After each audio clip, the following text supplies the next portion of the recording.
What is up, Scorpio? Welcome. Seriously, I can't stand my son. Scorpio, do you have an oinking pig in your video? You got oinking pigs in your video.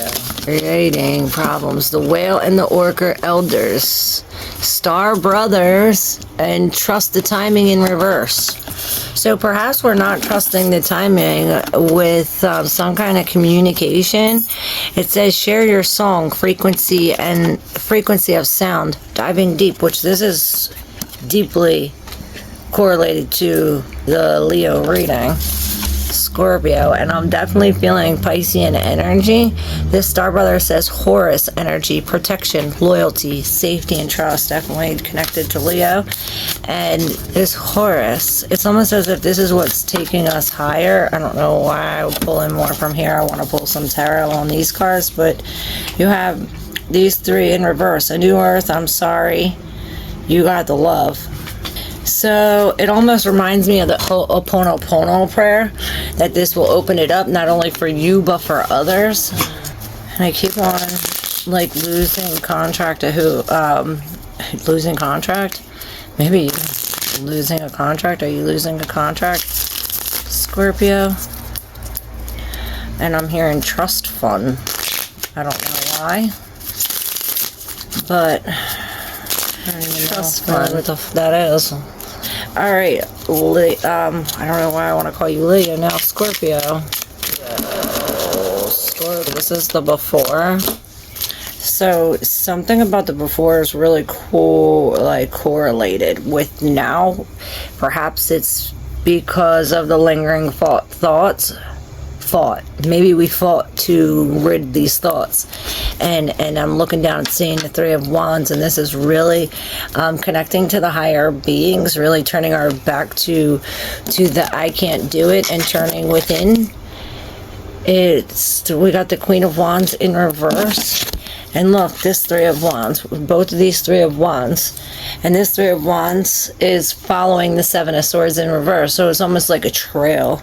It's like almost like a trail to the draconians.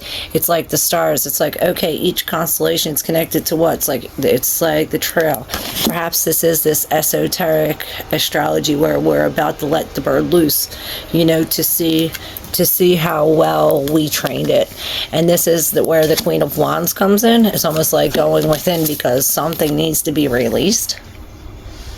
With the Eight of Pentacles, the Ace of Pentacles, Eight of Pentacles. Maybe this is some kind of job or work or something we've been harboring, or I hear mastering for a long time, 8 years. We have the Ace of Pentacles with the Nine of Cups. The Ace of Pentacles is in reverse. And it reminded me of the reading where we had to release something or be uncomfortable or release something of the physical in order to receive something of this spiritual. And he's just about filling up his cup, and I see these little children like spying in the background. Perhaps they have something to do with it. Maybe these children have something to do with your dreams that you're filling up. It's like we're filling up all these cups with some kind of emotion, some kind of substance, and it's almost like this needs to be released in order for, or maybe you have to pay to fill this up. It's like, you put in the quarter and you get the water, and this water comes out. And maybe this creates some kind of separation, or like this land over here, this land over here. I see when we do this, it's like cha-ching, and it comes down and splits the land, and now we have two lands. Let's see the two lands. Maybe this is on the road again, where we're going. Maybe we really are on the road, on vacation, traveling with the Ace of Cups now. All of these aces, we're really coming into a new love, a sturdy love. I see this Horus, the wings in the background. It's like you get these wings after you think with your heart and feel with your mind. It's after you feel with your mind. You see the cup is as his head, and it's like the only way we could feel with our mind is if we get into this self-love and compassion and really get out of the ego. Get out of the ego. Speaking of the ego, we have the strength here. It's almost like, see, she's holding her heart. It's like we're taking out our heart and looking at it from, you know, face to face, and we see the Hermit coming in reverse with this eye. It's like he's coming down from the mountain. This is connected to the readings prior, with the Five of Pentacles and the Queen of Pentacles both in reverse. Someone is telling me that when we open up our perspective and when we take the blinders off, when we really look at the situation for what it really is, when we are uncomfortable, we're in this, when we're uncomfortable in what we see, it's like almost like what we see makes us uncomfortable. Therefore, it takes us in out of some kind of insecurity or some kind of lack mentality. It gives us some kind of strength. It's like now we hold the heart. Now we hold the heart, because in the Five of Pentacles here, it's almost like it's like one of those optical illusions where it's like our heart is open and it goes on forever and ever, but in reverse it's almost like hitting. It's like, again, those optical illusions, but instead of it going on forever and ever, it just looks like it, and we smash into the mirror. It's perhaps like, oh, I just thought that it went on forever, and then bang. And this is like a wake-up call, and it reminded me of one reading in the live today where it's like we have to fall in order to wake up. It's like instead of a calling for you to wake up, it's like a falling to wake up. And this is what that reminded me of. All right, let's see. Today we mix these two, so something about all coming together. These two decks, the past life and the cosmic dream oracle. So this is something about the past life cosmic dream, something about your life, past life, even whatever. Like I always say, use your intuition when deciphering the messages. For Scorpio, what's gonna help Scorpio in this situation? Okay, well, definitely this finances. And remember what I heard in the beginning. I hope you do remember, because I don't. The ethereal messenger, the mythical eye, and the chalice in reverse. And remember the Ace of Cups, where, remember, he has this cup as his head, and this is like perhaps the message of some kind of all-seeing eye. I'm hearing the message from the all-seeing eye. It's like this is the messenger. See the messenger? There's nothing here, right? The messenger comes and brings this eye. Now that the messenger comes and brings this, now you can see, or now we can, there's an all-seeing eye. Perhaps this is the consciousness. It's like the messenger, and the messenger brings something, and now the messenger brings something. Now the collective now sees. Perhaps when you see, the collective sees. It's like, oh, when I heal, you heal. And this is really, with the chalice, we're releasing this, detoxing this. Perhaps we have to release this feeling, come into this all. It's like releasing these sad snakes, changing feelings, betrayal. It's like taking out the heavy heart and really balancing it out. You know, we're feeling with our mind. And the finances came up with the Magician in reverse. It's almost like I see like somebody coming in and taking some kind of finances. I don't know if we said something about a loss, but the Magician, this is creating something. So it's almost like, it's like noetic science, like thoughts make you sick, your thoughts make you better. It's like your thoughts create, your thoughts also take away. Something about the scarcity feeling. But it almost seems as though there's some kind of magician involved. See? It's like, oh, I'm doing this, I'm pretending. It's like it looks like I'm giving it to you, but I'm really taking it to you. It reminds me of like some kind of gambling thing where it's like you're putting in money in something and you're thinking you're winning because every once in a while you do win your money back, but you're really putting in more than what you're getting back. And this could be any situation. We could even be talking about time. And the time does come up with the alignment in reverse. So it's as if like time is unaligned, or perhaps it's like not the right time, or something like this. And the other two, we have the ship in reverse with the celestial frequency. So it's like not, it's like the sky, the stars, it's like look out to the stars. They'll tell you when it's time to leave. It's almost like the stars are your anchor for your ship. So the stars are holding your ship steady, and when the stars are ready for your ship to sail, the stars will lift up this anchor, and it will be like aligning this timing. And we're aligning the timing with the celestial frequency. So perhaps the esoteric astrology does mean something. Now, Scorpio, yours goes in really deep because your story I did tell in the Pisces reading, so you're definitely connected to Pisces, because we were saying about Scorpio, when you get to the Scorpio, that 8th house, the house of transformation, the house ruled by ancient ruler Pluto, now Mars. This is a lot of deep, dark transformation, under cover secrets, dark depths. Other people's money. The dark depths of the deep subconscious, secret societies. I'm hearing secret phrases, secret enemies. Even though that is Pisces, I don't know, this is connected somehow.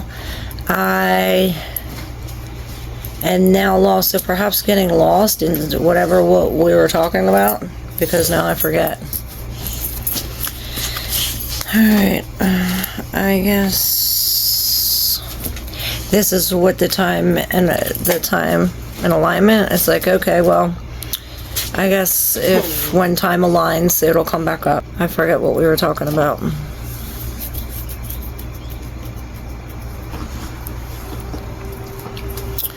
Scorpio, like I said, you're originally ruled by Mars and Pluto, but esoterically Scorpio is ruled, I was talking about Scorpio disciples. That's demonstrative, hold on, that's demonstrated through the transformation of the shadow. And this was the test that Hercules went through, the 12th, through all of the 12 zodiac sign. And this is really the sign of discipleships, where we're proving to ourselves, like, talk is cheap. We're walking the walk instead of talking the talk, and this has something to do with that reading. Walk the talk the walk. Walk the talk. Because your ruler... Sorry, Scorpio, my phone died. So I was saying, your esoteric ruler is Mercury. It's like we're going, it's like Hercules' battle. You know how he defeated the dragon.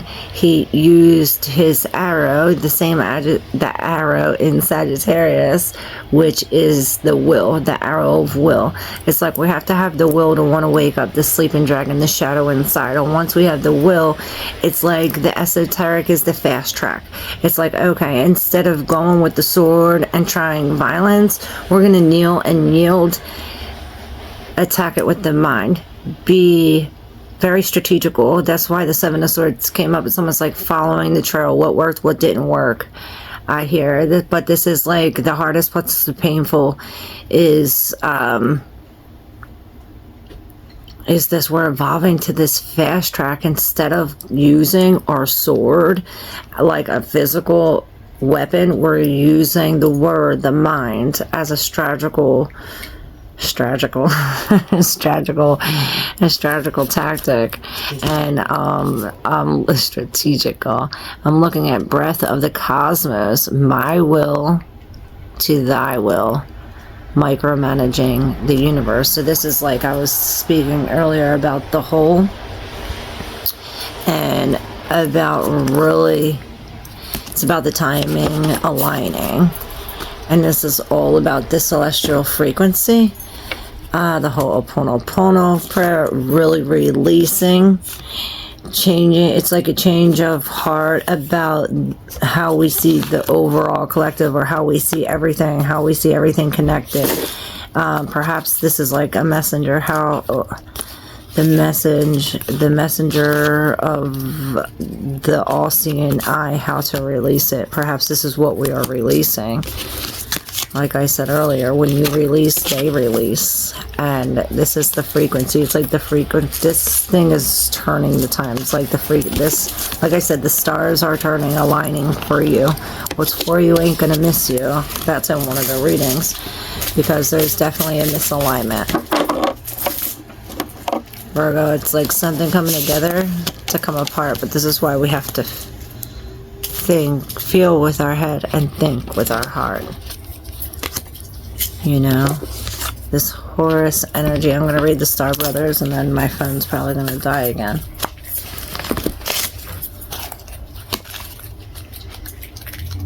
And the Star Brothers. Star Family. Star Brothers. You're more protected than you can imagine. It's safe to open the back of your heart. You're being called to be open to receiving a new level of this support from those in your life and from the benevolent beings you're connected with. And I think that was this all-seeing eye, this messenger. It's like you're the messenger of the all-seeing eye. Through celestial patterning, current life traumas, and past karmic expressions, many of us have become mistrustful and suspicious of loyalty, and have blocks when it comes to receiving support. Remember, I said we're evaluating our heart face to face, and we're no longer having a heavy heart. We've learned that we need to go at life alone, that it's not safe to let our guard down and our heart open, that the world isn't a friendly place. The Star Brothers want you to have a new experience of life on Earth. They want you to feel deeply secure and safe, even if you're going through a difficult time. They want you to hand over your fears to them, to see them as opportunities to let in more love. They're guiding you to stay open to receiving a greater level of support than you can ever imagine, both in this world and beyond. To call in your team, both of loyal protectors, to call in your team of loyal protectors and supporters, both physically and energetically. They want you to learn to soften through the life's ups and downs, and to learn to open your heart, especially when it most wants to harden. How can you open yourself up to receiving more support? And this is what we have to do, really ask ourselves. Or ask our higher self. I always say our heart knows the real truth, and this is not only keeping your truth but sharing it with the world. You see my phone? Sharing it with the world. Yeah, because we're not trusting the timing. Everything happens for a reason at the right time. This whole Ho'oponopono prayer will help. Thank you so much, Scorpio. I was about to call you Virgo. So yeah, if you're not yet subscribed, make sure you hit the subscribe button. Love you, and see you soon.